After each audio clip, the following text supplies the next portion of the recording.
Joseph P. Kennedy Jr. was born on July 25, 1915, while his family was on vacation at a rented summer home in Hall, Massachusetts. Though his life began on vacation, life wouldn't always be this easy for Joseph. His family name came with certain expectations. Joe was born into the powerful Kennedy family, and with time, the family's stature in the American consciousness would only grow. What's more, his mother was a Fitzgerald, another influential Massachusetts family, which only increased the size of the shoes he had to fill. But it was his father who really set the standard. His father, Joseph Kennedy Sr., was the grandson of Irish immigrants and the son of a saloon owner, but from these humble beginnings, the elder Joe would make a seismic impact. By the time his first son was born, Joe Sr. had accrued a large fortune through stock market investments. He eventually found his way into politics, serving as the U.S. ambassador to the United Kingdom. I am returning to Washington to report to the President. I leave England at this time with real regret. But Joe Sr. had an even grander ambition for his firstborn son. While Joe Jr. was initially the only apple of his parents' eyes, they quickly produced for him some stiff competition and lots of it. Eventually, Joe would find himself the eldest of a whopping 9 children. But rather than hinder him, it taught the impressive young man some responsibility. Joe felt an enormous sense of protectiveness and care for his younger siblings. His brother, John F. Kennedy, would later reflect, very early in life he acquired a sense of responsibility towards his brothers and sisters, and I do not think he ever forgot it. It wasn't just his siblings that Joe felt loyalty to. The Kennedys were an Irish Catholic family, and Joe was serious about his faith. As a child, he served as an altar boy. Due to the cultural dominance of Protestantism in the U.S., some criticized the Kennedys for their Catholic faith, including children in Joe's school. He often jumped to the defense of his family's honor and beliefs. Joe's childhood wasn't all serious. He and his siblings, particularly his brother John, would often get into mischief.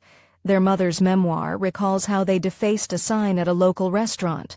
It originally read, "No dogs allowed." The Kennedy brothers changed it to say, "No hot dogs allowed." Pretty tame by today's standards, but their parents took measures to keep them out of trouble anyways. For high school, Joe's parents sent him to Connecticut to a well-regarded preparatory boarding school, which was very demanding of the young man. But if Joe struggled at all, he certainly never let on. Joseph excelled in school. Not only did he get good grades, but he was also an accomplished athlete and a great leader. He was an accomplished athlete and exceedingly popular among the other students. With all this in mind, it's no surprise where he ended up next. Following in his father's footsteps, Joe's grades, and maybe a little nepotism, landed him a spot at the prestigious Harvard University. However, while studying for a Bachelor of Arts degree, Joe's grades were remarkably unremarkable during his undergrad years. Perhaps he had too many distractions elsewhere. Joe was a prolific athlete at Harvard and seemed to focus much more on his extracurricular activities than on his studies.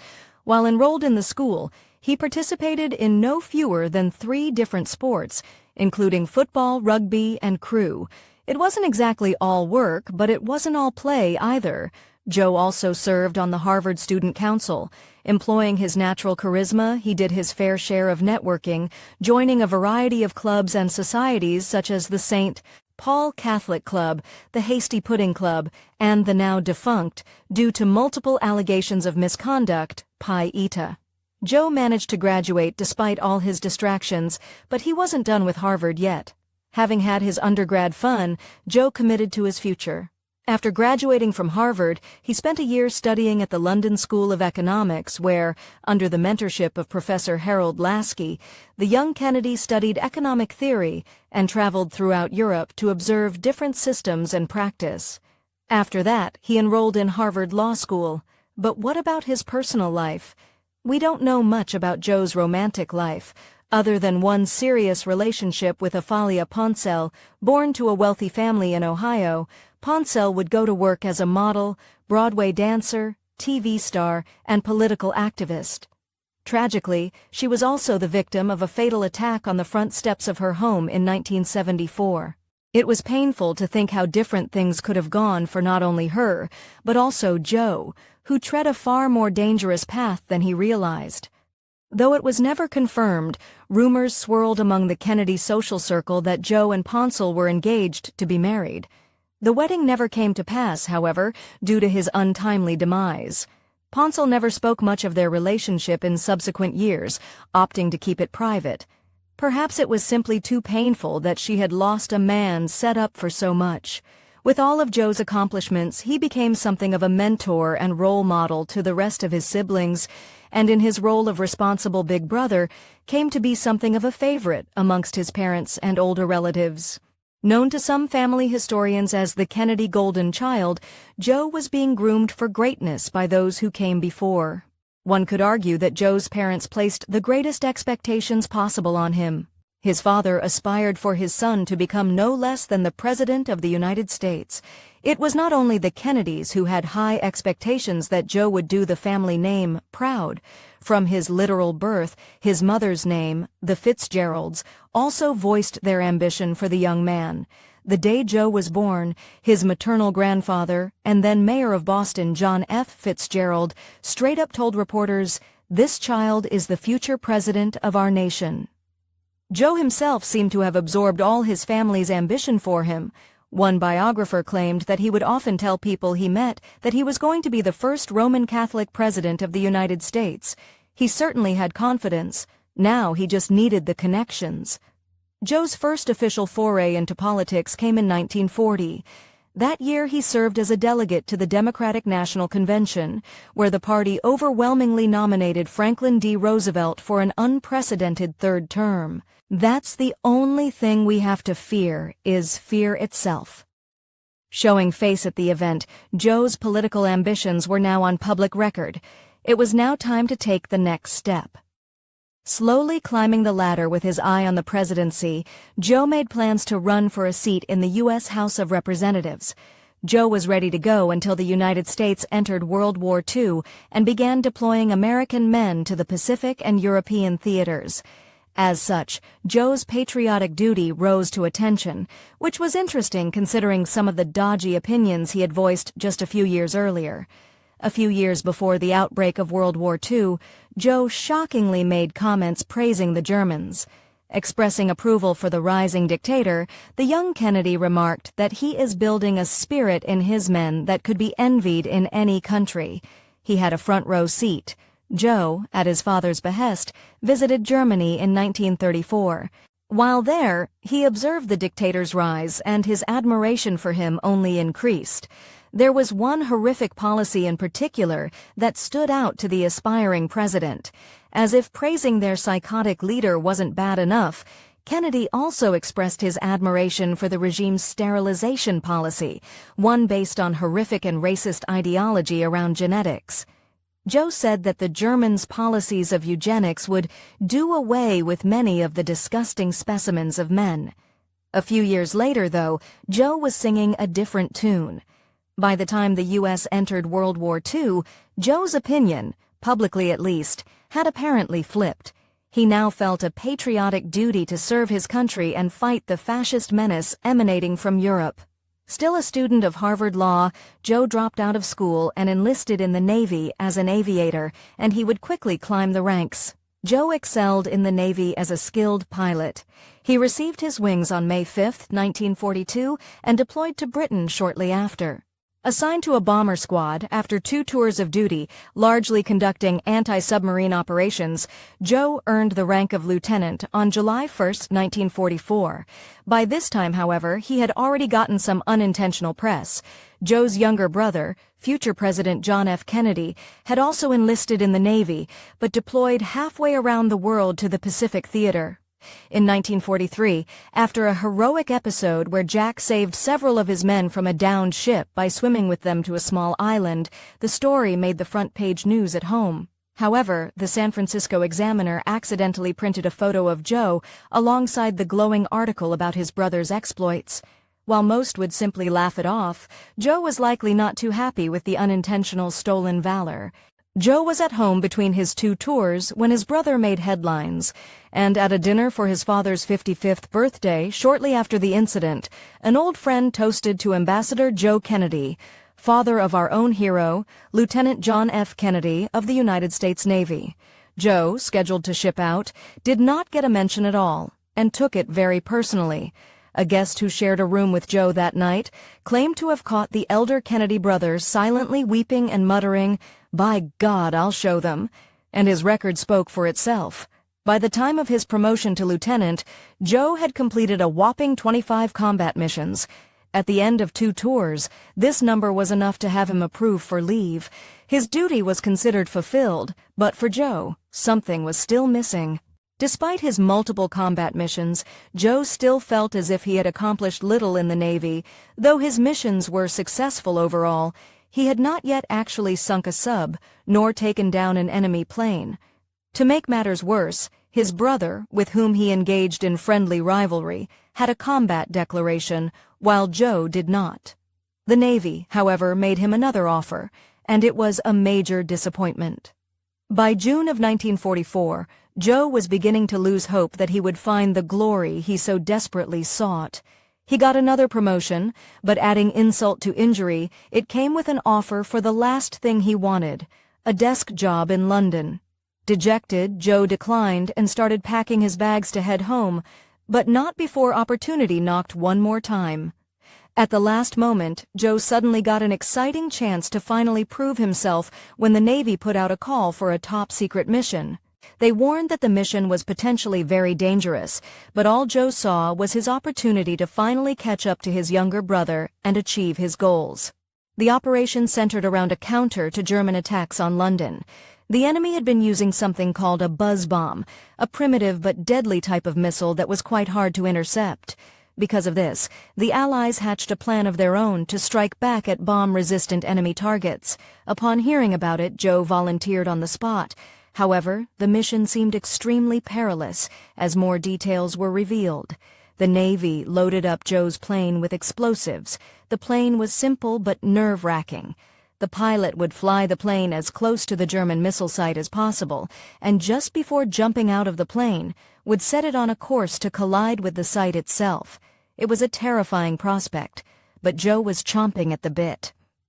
On the evening of August 12, 1944, Joe took to the sky.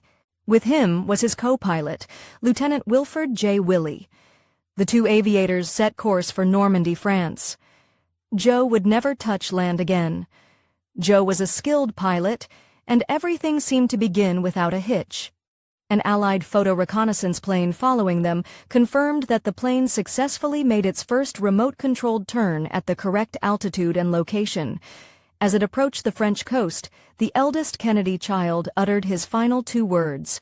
Later, investigations confirmed that Kennedy and Willey removed the safety pin on the explosives, which armed them for detonation. Afterwards, Kennedy radioed HQ and spoke the agreed code phrase, which would turn out to be his final known words. Spade flush. What happened next horrified everyone. 2 minutes after uttering the code phrase, tragedy struck. The explosives on board the plane detonated early, destroying the aircraft completely and ending the lives of both pilots, who had not yet had the chance to parachute out. Plane wreckage landed as far as a village in Suffolk, England, causing damage to some buildings. Fortunately, there were no on-ground injuries. Onlookers watched in horror, even some notable ones. On board the reconnaissance plane was Colonel Elliott Roosevelt, son of President Franklin D. Roosevelt. The presidential son would later recount with horror how he witnessed the tragic event, and his account was widely cited, though we should note that Air Force records cannot corroborate it. Regardless, the tragic loss was felt by the world. Joseph P. Kennedy, Jr. passed away on August 12, 1944. With so much promise, achievement, and momentum driving his electric life, the eldest Kennedy's son's story was cut short at the unbearably young age of 29. But this painful grief was only the beginning for his family. Adding to the tragedy, neither of the pilot's remains were ever recovered from the accident. In a memorial book he later created for his family called We Remember Joe, John F. Kennedy wrote a moving tribute to his brother's life. His worldly success was so assured and inevitable that his death seems to have cut into the natural order of things. But what exactly went wrong? An investigation launched into the accident that took Joe's life never discovered an exact cause for the premature detonation. Some possible theories include a signal went wrong or a jamming, but one thing was for certain. Neither of the pilots were at fault for the grisly error, and in a bittersweet twist, Joe finally got his wish. Joe finally received his coveted commendation when he was awarded the Navy Cross. The citation of the award stated that the late young Kennedy received honors for extraordinary heroism in operations against the enemy. His name got immortalized elsewhere, too. Joe's name was also memorialized alongside his fellow lost fighters. In England, his name can be found on the tablets of the missing at the Cambridge American Cemetery and Memorial, which honored those lost in World War II whose remains were never recovered. His family opted to memorialize him alongside the highest echelons of American service. The Kennedy family marked their eldest son's passing with a commemorative headstone in Arlington National Cemetery, a U.S. military cemetery near Washington, D.C., erecting a cenotaph, an empty tomb in honor of those whose remains are elsewhere. The cemetery became something of a family plot, as President John F. Kennedy was later buried there too, following his untimely demise. The Navy named a destroyer ship, the USS John P. Kennedy, in his honor. The destroyer saw involvement in some high-profile missions, like the blockade during the Cuban Missile Crisis and the recovery of astronauts from several NASA missions. But most touchingly, Joe's younger brother, future Senator Robert F. Kennedy, briefly served on the vessel. But that wasn't all. Joe's family also set up a charity organization in his honor, the Joseph P. Kennedy Jr. Foundation. Over the years, the foundation has done important work aiding people with developmental challenges. Joe's passing also marked the beginning of another family tradition. For exclusive perks like early access to new videos, priority replies to your comments, and to have your say on future content, consider becoming a Factor Nate member. On top of that, your support helps keep the channel going. Click the link in the description for more details. Since Joe's demise, there has been a tragic series of calamities surrounding the Kennedy family that became known as the Kennedy Curse. Joe is generally considered the first to kick this off, but many followed. Some subsequent misfortunes include the loss of Kathleen Kennedy in a plane crash, the taking out of Senator and presidential candidate Robert F. Kennedy, and most well-known, the assassination of President John F. Kennedy. After Joe's passing, his father's ambitions for him transferred to his next eldest son, John F. Kennedy. Jack, as he was known, saw election to the House, then the Senate, then, of course, to the highest office, the President of the United States. Joe's untimely demise arguably changed the course of history. While John F. Kennedy would turn out to be an accomplished and beloved politician, he may have pursued that path more out of a sense of duty to his father and brother. Indeed, Joe always seemed more enthusiastic and driven. As one historian noted, the drive to be supreme among the 9 Kennedy children had always been an all-out obsession for Joe more than it was for John F. Kennedy. It seems it was this obsession that led Joe to volunteer for that doomed mission on that fateful day, and history was made because of it. If you enjoyed this Fact in 8 video, give it a thumbs up and subscribe for more incredible stories. Want to say in who we cover next? Join our membership program through the link in the description for exclusive perks. Your support means everything to us. Thank you for watching, and we'll see you in the next one.